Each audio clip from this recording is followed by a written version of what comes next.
Justice delayed justice denied. ಒಬ್ಬ ವಿಕ್ಟಿಮ್ಗೆ ನ್ಯಾಯ ಸಿಗೋದು ಲೇಟ್ ಆದರೆ ಆ ಗ್ಯಾಪ್ನಲ್ಲಿ ಆ ವಿಕ್ಟಿಮ್ ಮತ್ತು ಫ್ಯಾಮಿಲಿ ಏನೆಲ್ಲ ನೋವು ಅನುಭವಿಸುತ್ತೆ, ಸಫರ್ ಪಡುತ್ತೆ ಅಂತ ಲೇಟಾಗಿ ಸಿಗುವಂಥ ನ್ಯಾಯನ ತಿರಸ್ಕಾರ ಮಾಡೋದೇ ಒಳ್ಳೆಯದು. ಈ ಒಂದು ಥೀಮ್ ಇಟ್ಕೊಂಡು ಯುದ್ಧಕಾಂಡ ಸಿನಿಮಾ ಬಂದಿದೆ.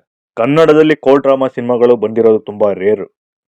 ಅದು ಇತ್ತೀಚಿನ ವರ್ಷಗಳಲ್ಲಿ ಆ ಥರ ಸಿನಿಮಾನೇ ಬಂದಿಲ್ಲ ಅನ್ಸುತ್ತೆ ಕನ್ನಡದಲ್ಲಿ. ತಮಿಳು, ತೆಲುಗು, ಮಲಯಾಳಂನಲ್ಲಿ ತುಂಬ ಸಿನಿಮಾಗಳು ಬಂದಿದ್ದಾವೆ. ರೀಸೆಂಟಾಗಿ ತೆಲುಗಲ್ಲಿ ಕೋರ್ಟ್ ಅನ್ನೋ ಒಂದು ಸಿನಿಮಾ ಬಿಗ್ ಹಿಟ್ ಆಯಿತು, ಕೋರ್ಟ್ ಡ್ರಾಮಾ ಸಿನಿಮಾ. ಇದೇ ಒಂದು ತುಂಬ ಹೀರೋಗಳು ಬೇರೆ ಬೇರೆ ಕಮರ್ಷಿಯಲ್ ಸಿನಿಮಾಗಳನ್ನೇ ಮಾಡಿಕೊಂಡು 4-5 ಫೈಟು, ಒಂದಿಷ್ಟು ಪಂಚ್ ಡೈಲಾಗ್ಸ್ಗಳು, ಒಂದಿಷ್ಟು ಕಮರ್ಷಿಯಲ್ ಎಲಿಮೆಂಟ್ಸ್ ಇಟ್ಕೊಂಡು ದೊಡ್ಡ ದೊಡ್ಡ ಹೀರೋಗಳು, ಹೊಸೊಬ್ಬರುಗಳು ಎಲ್ಲ ಅದೇ ಥರ ಸಿನಿಮಾಗಳು ಮಾಡಿಕೊಂಡು ಜನಗಳು ಥಿಯೇಟ್ರಿಗೆ ಬರ್ತಾ ಇಲ್ಲ ಅಂದರೆ ಎಲ್ಲಿಂದ ಬರ್ತಾರೆ? ಅಜಯ್ ಅವರು ಈ ಥರದೊಂದು ಕಮರ್ಷಿಯಲ್ ಸಿನಿಮಾ ಬಿಟ್ಟು ಒಂದು ಬೇರೆ ಥರ ಸಿನಿಮಾನ ಮಾಡೋದಕ್ಕೆ ಟ್ರೈ ಮಾಡಿದ್ದಾರೆ. ಕತೆಗೆ ಬರೋಕ್ಕೆ ಮುಂಚೆ ದಯವಿಟ್ಟು ಯಾರೆಲ್ಲ ಸಬ್ಸ್ಕ್ರೈಬ್ ಮಾಡಿಲ್ಲ ದಯವಿಟ್ಟು ಸಬ್ಸ್ಕ್ರೈಬ್ ಮಾಡಿ.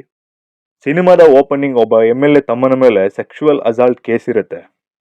ಹಲವು ವರ್ಷಗಳಾದರೂ ಕೇಸ್ ಸಾಲ್ವ್ ಆಗಿರಲ್ಲ.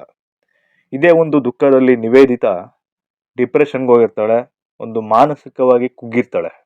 ಈ ಒಂದು ಸಿಟ್ಟಲ್ಲಿ ಕೋರ್ಟ್ ಆವರಣದಲ್ಲೇ MLA ತಮ್ಮನ್ನ ಶೂಟ್ ಮಾಡಿ ಸಾಯಿಸ್ತಾಳೆ. ಈ ಕಡೆ ಅವಾಗ್ತಾನೆ LLB ಮುಗಿಸಿ ಹೊರಗಡೆ ಬಂದಿರೋ ಹೀರೋ ಭರತ್ ಒಬ್ಬ ಅನಾಥ. ಪಾರ್ಟ್ ಟೈಮ್ ಹೋಟೆಲ್ ಕೆಲಸ ಬಿಟ್ಟು ಅಸಿಸ್ಟೆಂಟ್ ಅಡ್ವೊಕೇಟ್ ಆಗಿ ಜಾಯ್ನ್ ಆಗ್ತಾನೆ.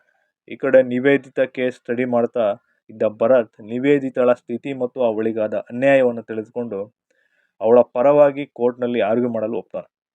ಅಷ್ಟು ಜನರ ಮಧ್ಯೆ ಕೊಲೆ ಮಾಡಿದಂತಹ ನಿವೇದಿತಳಿಗೆ ಈ ಒಂದು ಓಪನ್ ಶೆಟ್ ಕೇಸಲ್ಲಿ ಶಿಕ್ಷೆ ಆಗುತ್ತಾ ಇಲ್ವಾ, ನಿರಪರಾಧಿ ಅಂತ ಹೊರಗಡೆ ಬರ್ತಾಳ, ಮತ್ತು ಅವಳ ಮಗಳಿಗೆ ನ್ಯಾಯ ಸಿಗುತ್ತಾ ಅನ್ನೋ ಕತೆ.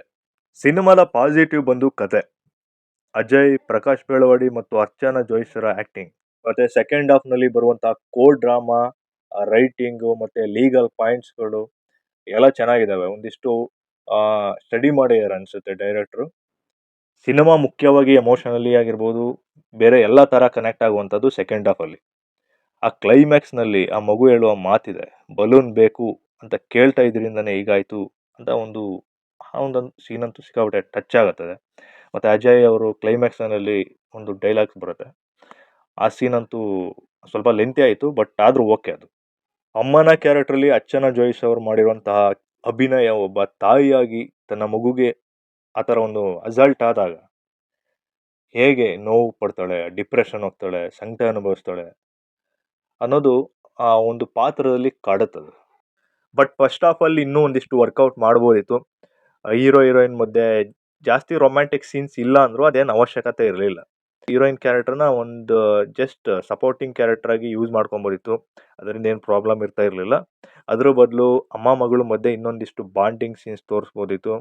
ಮತ್ತು ಫಸ್ಟ್ ಹಾಫ್ನಲ್ಲಿ ಅಷ್ಟೊಂದು ಸ್ವಲ್ಪ ಎಮೋಷನ್ಸ್ ವರ್ಕೌಟ್ ಆಗಿಲ್ಲ, ಬಟ್ ಸೆಕೆಂಡ್ ಹಾಫ್ನಲ್ಲಿ ಟಚ್ ಆಗುತ್ತೆ.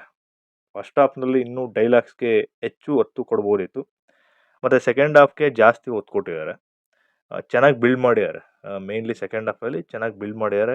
ಆ ಲೀಗಲ್ ಪಾಯಿಂಟ್ಸ್ ಆಗಿರ್ಬೋದು, ಟೆಕ್ನಿಕಲ್ ಪಾಯಿಂಟ್ಸ್ ಆಗಿರ್ಬೋದು, ಅಜಯ್ ರಾವ್ ಮತ್ತು ಪ್ರಕಾಶ್ ಬೆಳವಡಿ ಅವರ ಮಧ್ಯೆ ಬರೆದಿರುವಂತಹ ಡೈಲಾಗ್ಸು, ಆರ್ಗ್ಯುಮೆಂಟು, ನಾನಾ ನೀನಾ ಅನ್ನೋ ಥರ ಇಂಟೆನ್ಸ್ ಆಗಿ ಮತ್ತು ಎಮೋಷನಲ್ ಆಗಿದ್ದಾವೆ.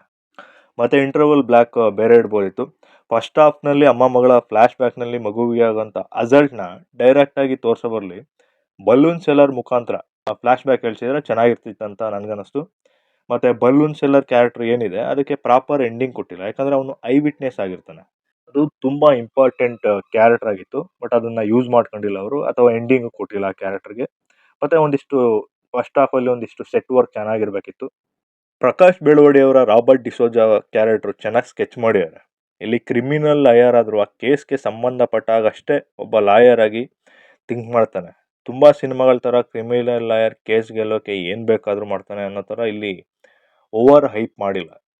ಮತ್ತು ಹೀರೋ ಸರಿಸಮಾನಾಗಿ ಕ್ಯಾರೆಕ್ಟರ್ ಬಿಲ್ಡ್ ಮಾಡಿದ್ದಾರೆ ಕೋರ್ಟ್ ಸೀನ್ಸ್ಗಳಲ್ಲಿ, ಅದಿಷ್ಟ ಆಯ್ತು ನನಗೆ.